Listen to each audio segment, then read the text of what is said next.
ये है अमरीन और ये है आफरीन, दोनों सगी बहनें हैं। चेहरे पर मासूमियत, आंखों में चमक और एक ऐसी सादगी जिसे देखकर शायद ही कोई इनके पीछे की काली सच्चाई को जानकर ये कह सके कि ये दोनों बहनें ऐसा भी कर सकती हैं। एक ऐसी काली सच्चाई जिसके बारे में जानकर आपके रोम रोम खड़े होने वाले हैं। ये वो दो चेहरे हैं जो देखने में भले बहुत सुंदर हैं, ये जितना दिखने में सुंदर है उतना ही इनका डर्टी माइंड है। हालांकि शुरुआती कहानी थोड़ी सी इमोशनल जरूर लगेगी, लेकिन आगे चलकर जो सच आप जानोगे वो किसी फिल्म की कहानी से कम नहीं है। Yes, I am Sumit and today we are exploring Bhopal honey trap case.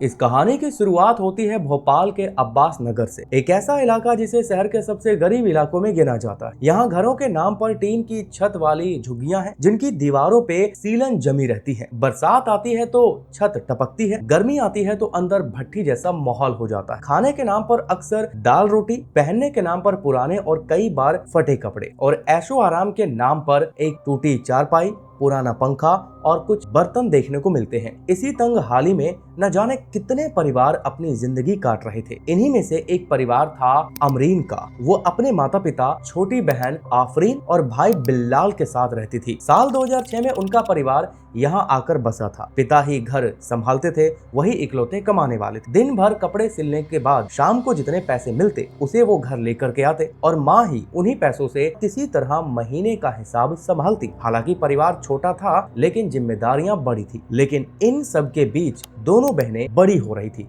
और उनके साथ उनके सपने भी बड़े हो रहे थे। शुरुआत में वो भी बाकी बच्चों की तरह ही थी, लेकिन जैसे जैसे वो बड़ी हुई उनके सोचने का तरीका बदलने लगा। अब उन्हें झुग्गी की गली छोटी लगने लगी और शहर की चमक बड़ी। माँ बाप समझाते, बेटा मेहनत करो, धीरे धीरे सब मिलेगा, जल्दी अमीर बनने का रास्ता सही नहीं होता। लेकिन जब सपनों की रफ्तार तेज हो जाए तो सब्र बोझ लगने लगता है। खैर, समय बीतता गया और दोनों बहनें जवान हो गई। पिता की चिंता भी बढ़ती गई और फिर एक दिन उन्होंने बेटियों की शादी का फैसला कर लिया। उन्हें लगा कि शादी के बाद उनकी जिम्मेदारियां कुछ हल्की हो जाएगी। लेकिन यहीं से कहानी में पहला मोड़ आया। दरअसल पिता को नहीं पता था कि अमरीन एक लड़के के साथ रिलेशनशिप में थी। जी हाँ, वो अमरीन एक हिंदू लड़के के साथ रिलेशनशिप में थी और दोनों का प्यार इस हद तक परवान चढ़ चुका था कि दोनों ने शादी करने का फैसला कर लिया। लेकिन जब अमरीन ने अपने परिवार को बताया तो वो सख्त नाराज हुए, क्योंकि वो नहीं चाहते थे कि उनकी बेटी किसी हिंदू लड़के के साथ शादी करे। ये देखकर अमरीन ने अपने बॉयफ्रेंड से इस्लाम धर्म कबूल करने को कहा। हालांकि लड़का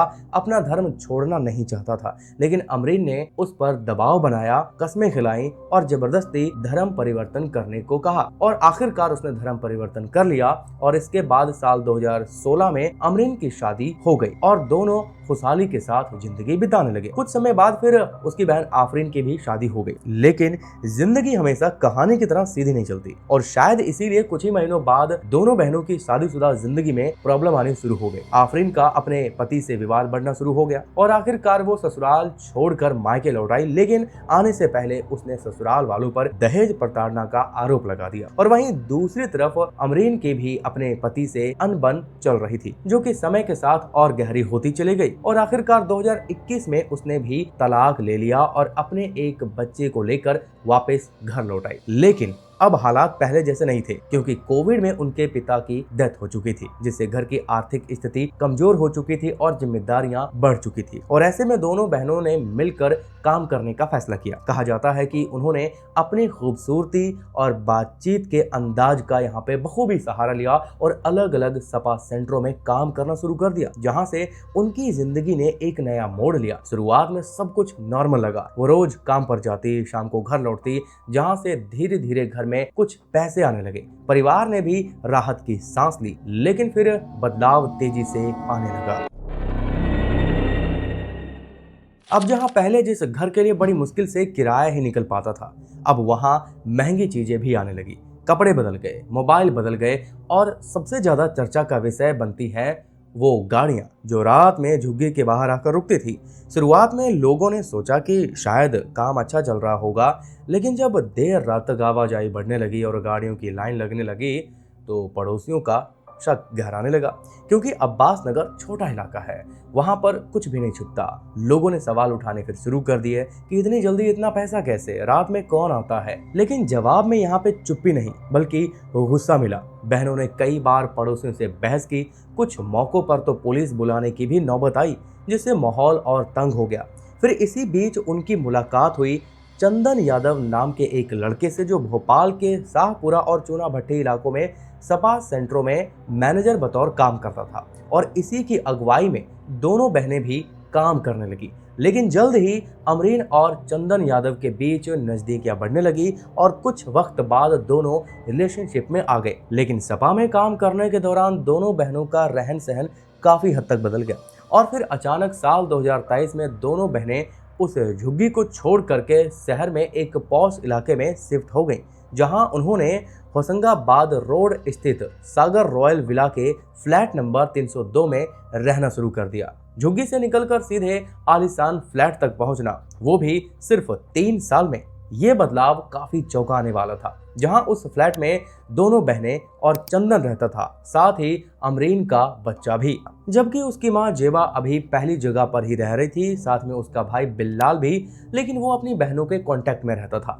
खैर, चंदन के साथ लिव इन में रहने के दौरान अमरीन ने उसे भी मुस्लिम बनाने की कोशिश की, तो प्यार में अंधा होकर चंदन भी इस्लाम कबूल कर लेता है, लेकिन वो अपना नाम नहीं बदलता। वक्त बढ़ने के साथ आफरीन, अमरीन और चंदन तीनों मिलकर एक ऐसे अवैध धंधे में उतर चुके थे जहां पैसों की चमक तो थी, लेकिन अश्लीलता, धोखा और अवैध धंधे का अंधेरा भी छिपा हुआ था। दरअसल दोनों बहनों ने जल्दी अमीर होने के लिए फरोशी का धंधा शुरू कर दिया और उनकी पहली शिकार बनी 30 साल की गरीब लाचार मां, जो अकेले ही अपने 2 बच्चों को पाल रही थी और अच्छी जॉब की तलाश में अभी वो कुछ वक्त पहले ही भोपाल आई थी और अभी भी वो महिला काम की तलाश कर रही थी कि तभी उस महिला की मुलाकात आफरीन से हुई, जिसने महिला की मजबूरी सुनने के बाद उसे एक ऑफर दिया कि अगर वो फुल टाइम मेड बनकर उसके यहाँ आती है तो उसका रहने का इंतजाम होगा और खाने का भी इंतजाम होगा। और शायद इसीलिए पराए शहर में आने के बाद इतना अपनापन उसने देखा, अच्छी पगार देखी और महिला ने आफरीन की बात मान ली और उनके फ्लैट में जाकर रहने लगी। और यहीं से शुरू हुआ बेबस महिलाओं को फंसाने का काला धंधा।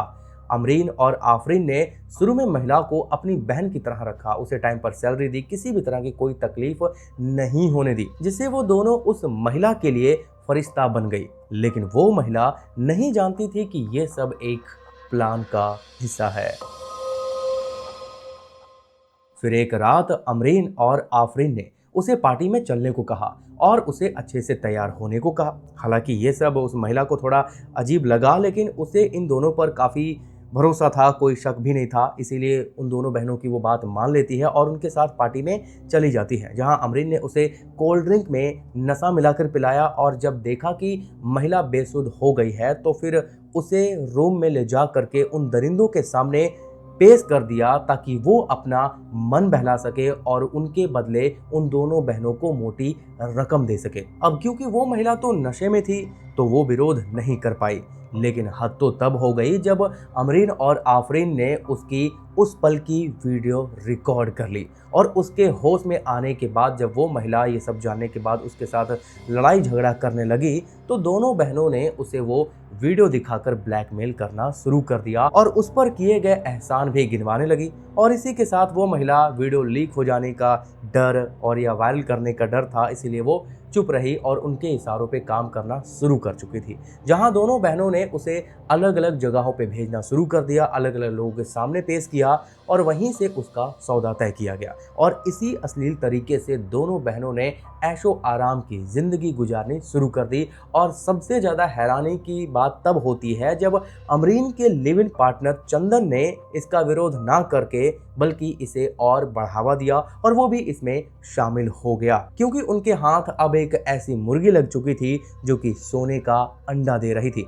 लेकिन वक्त बढ़ने के साथ तीनों का लालच बढ़ता जा रहा था। इसीलिए उन्होंने अपने इस रैकेट को और बड़ा करने का फैसला किया और एक 21 साल की लड़की को बेबी सीटर बनाकर अपने घर लेकर आई, जहां पहली विक्टिम ने बताया कि दोनों बहनें उनके साथ बदसलूकी तो करती ही थी, साथ ही इस्लाम कबूल करने पर भी जोर देती थी। उन्हें समझाती थी कि अगर वो इस्लाम कबूल कर लेती हैं तो उनके चेहरे पे नूर आ जाएगा और उनकी जिंदगी बेहतर हो जाएगी। जहां दोनों ही विक्टिम हिंदू थे जिन पर यह धर्म परिवर्तन करने का दबाव बनाया गया था। मुझे धर्म परिवर्तन के लिए फोर्स किया गया, मेरे साथ में नशीले पदार्थ देकर गलत किया गया और जब मैंने इस चीज का आवाज उठाने की कोशिश की तो मुझे ये बोलकर दबा दिया गया कि हम लोगों की बहुत पहचान है, तुम्हारी फोटो वायरल की कर दी जाएगी। पहले एक अच्छी बहन बनकर हमें उसने अच्छे से रखा, ये कपड़े पहनो, वो कपड़े पहनो, यहाँ चलो, वहाँ चलो, और वो सब रिकॉर्ड करके रखा और उसी चीज को लेकर हमें ब्लैकमेल किया गया। किसने रखा?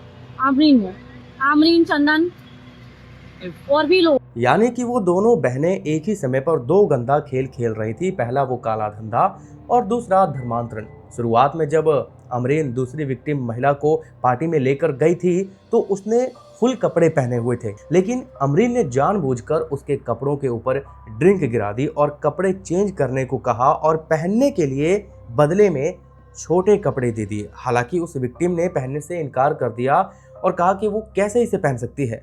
फिर उसकी यानी वो अमरीन ने उसे समझाया कि जब तक वो कपड़े नहीं सूख जाते तब तक तुम इसे पहन लो और जैसे वो कपड़े सूख जाएंगे तब तुम वो अपने कपड़े पहन लेना। तब अमरीन की बात मान करके वो दूसरी विक्टिम ने वो छोटे कपड़े पहन लिए और फिर वही गंदा खेल शुरू हो गया। कोल्ड ड्रिंक में वही नशीली दवा, फिर नशे में वो हालात में वो सब काम किए जाते हैं, फिर वीडियो बनाया जाता है, फिर वो वीडियो दिखा करके ब्लैकमेलिंग का सिलसिला शुरू। इसी तरह से उन्होंने और भी कई विक्टिम महिलाओं को अपना शिकार बनाया, अपने जाल में फंसाया। जहां एक और विक्टिम जो कि भोपाल में एक ब्यूटी पार्लर में काम कर रही थी, उसे भी 10,000 रुपए महीने की अच्छी नौकरी का लालच देकर अपने जाल में फंसा लिया। इतना ही नहीं, विक्टिम को जबरन बुर्का पहनाया गया, इस्लाम कबूल करने का दबाव डाला गया और तो और बीफ खिलाने की भी कोशिश की गई थी। लेकिन जब वो नहीं मानी तो उसे डरा धमका करके ये कहा गया कि अगर वो नहीं मानती है तो उसका वीडियो वायरल कर दी जाएगा। पर वो 21 साल की लड़की किसी तरह एक रात बचते बचाते उसके चंगुल से भाग निकलती है और 22 फरवरी 2026 को मिसरोद थाना पहुंचती है, लेकिन वहां उस महिला की शिकायत पे कुछ खास ध्यान नहीं दिया जाता। ये देख वो महिला बाग सिवनिया पुलिस स्टेशन पहुंचती है, जहां उसकी औपचारिक शिकायत दर्ज की जाती है। अब क्योंकि मामला काफी संगीन था, इसीलिए पुलिस ने भी तुरंत एफआईआर लिखी।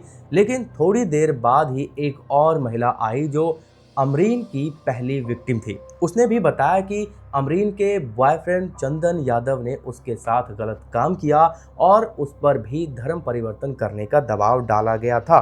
भले ही रिपोर्ट अलग अलग समय पर अलग अलग महिलाओं ने लिखवाई थी, लेकिन पैटर्न और अमरीन, आफरीन और उस चंदन का नाम सेम ही था। इसीलिए जल्दी ही पुलिस ने उनके घर पे जा करके उन तीनों को गिरफ्तार किया, थाने लाया जाता है और जब उससे पूछताछ की जाती है तो कुछ चौंकाने वाले खुलासे हो जाते हैं।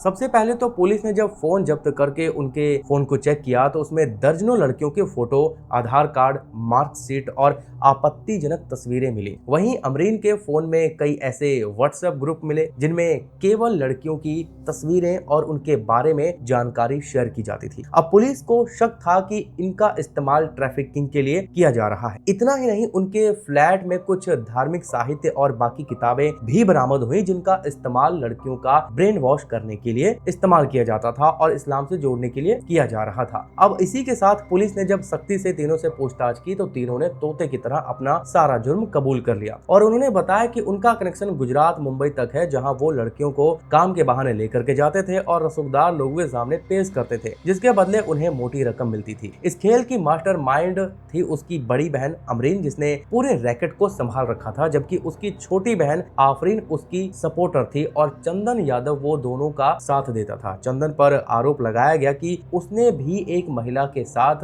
दरिंदगी दिखाई और फिर उसकी वीडियो बना ली और इस तरह अमरीन के भाई बिल्लाल ने भी किया था, उसके ऊपर भी दुष्कर्म का आरोप लगा है। इसके अलावा अमरीन का एक दूर का भाई चानू है जो दुष्कर्म का आरोप उसके ऊपर भी माना जा रहा है, जबकि चौथा प्लेयर है अमरीन का एक रिश्तेदार यासिर, जो गुजरात, मुंबई में वोमेन को भेजने का पूरा इंतजाम किया करता था और उसने खुद भी महिलाओं के साथ कई बार गलत काम किया। हालांकि अभी सिर्फ अमरीन, आफरीन और चंदन गिरफ्तार हुए हैं, जबकि बिल्लाल, यासिर, चानू समेत और भी कई जो कि सपोर्टर रहे हैं उन्हें पकड़ने के लिए पुलिस दिन रात मेहनत कर रही है। हालांकि ये कुछ विक्टिम थी जो कि खुल करके सामने आ पाई, लेकिन बहुत सारे ऐसे विक्टिम हैं जिन्होंने अपनी इज्जत को बचाए रखने के लिए कि जो हो गया सो हो गया, अब वो खुल करके सामने नहीं आना चाह रही हैं। लेकिन इस पूरी कहानी का सबसे बड़ा सवाल यही है कि क्या तेजी से अमीर बनने की चाह इंसान को अंधा कर देता है? क्या शुरुआत शायद सिर्फ बेहतर जिंदगी की चाह में हुई थी, या फिर इसके पीछे की कहानी सच में कुछ और थी?